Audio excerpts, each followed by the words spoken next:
Good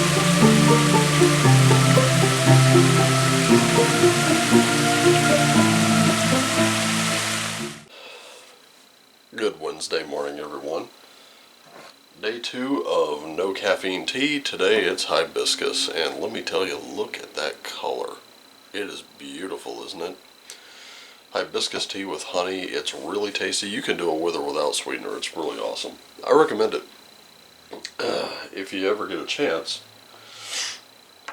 By the way, on my YouTube channel, I think the link is still there, right there in the banner section. You go there where the links are rather than my link tree, and I need to put that in my link tree if it's not there. The tea store in Haddonfield has this stuff. It is absolutely excellent. I recommend getting some for yourself or for someone you know and love, or just the tea lover in your life, even if it's you. And best part, you can brew yourself up a pot of this stuff and then throw it on ice.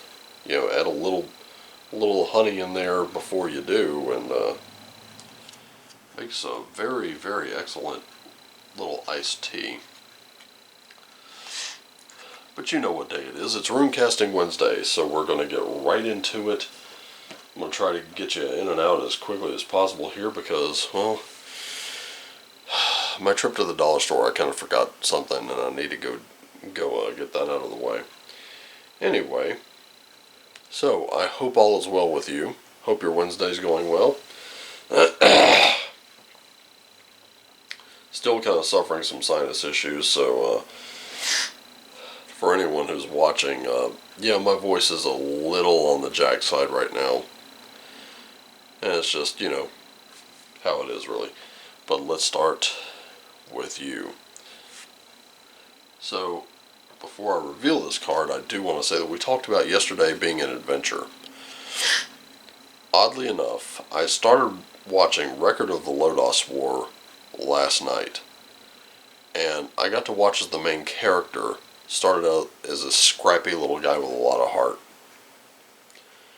But he was undisciplined, and though he was fierce, he was not a great fighter. He kept getting his ass kicked.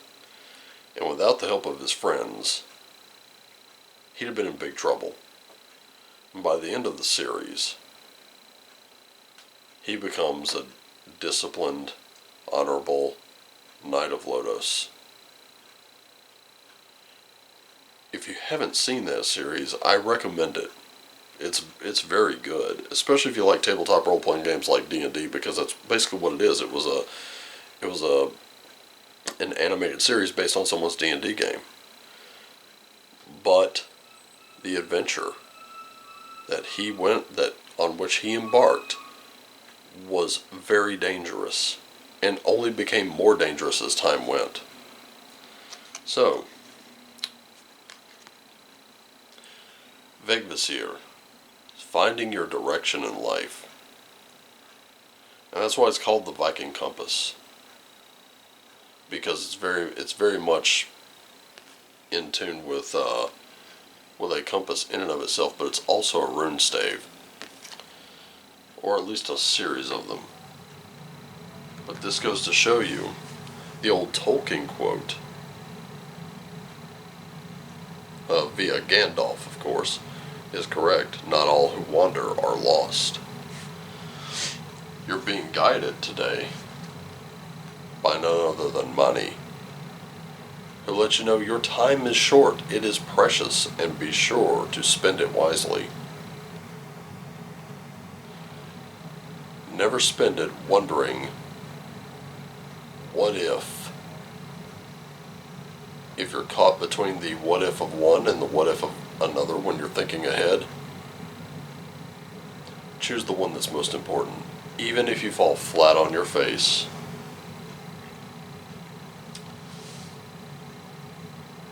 in some way, you'll have learned something.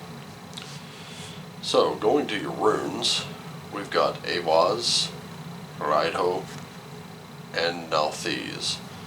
So you really need to still be flexible. Being flexible does not go away, ladies and gentlemen. If you don't bend, you will break. Also, remember, It's not about the destination, it's more about the journey.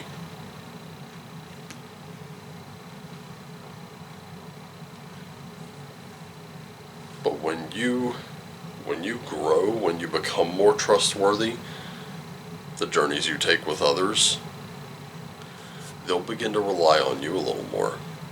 And you can rely on them in equal measure. Where you're weak, they'll be strong. Where they're weak, you'll be strong.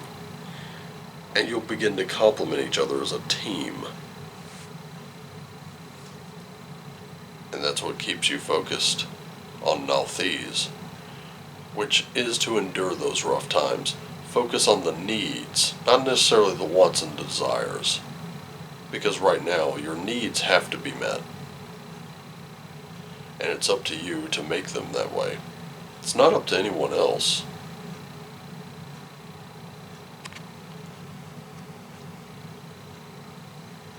That's why it's important to find your direction, to spend your time wisely. Your journey can only be taken by you. Remaining flexible makes the journey a little bit easier, makes the road a little bit smoother, rather than hitting a pothole, kind of straddling it or going around it, that sort of thing.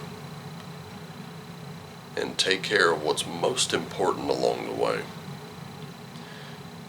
Thank you so much for joining me.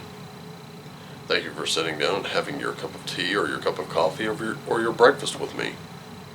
I truly appreciate you being here. Just remember, I love you all. I want you to take care of yourselves and each other. Always do what lights you up, and as always, shine on.